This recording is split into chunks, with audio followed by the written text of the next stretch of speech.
inisiatif DPR. Saya sudah berkomunikasi dengan Ketua Balik jauh sebelum ini, dan kami diperintahkan oleh Bapak Presiden untuk terus mengadakan lobby dan pembicaraan dengan DPR mengenai hal ini.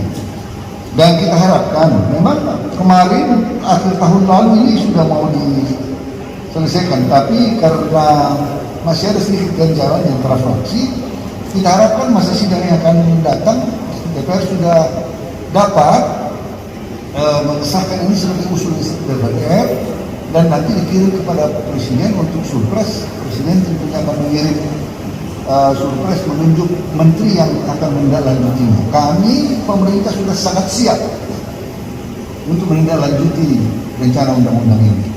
Ya, kita tahu benar perkembangan terakhir, ya, tekanan publik dari masyarakat untuk menginginkan agar rencana undang-undang tindak pidana kekerasan seksual ini dapat kita segera bahas di DPR. Kami pemerintah sudah sangat siap, ya. Nanti kita akan bahas bersama dengan DPR tentang itu. Ya.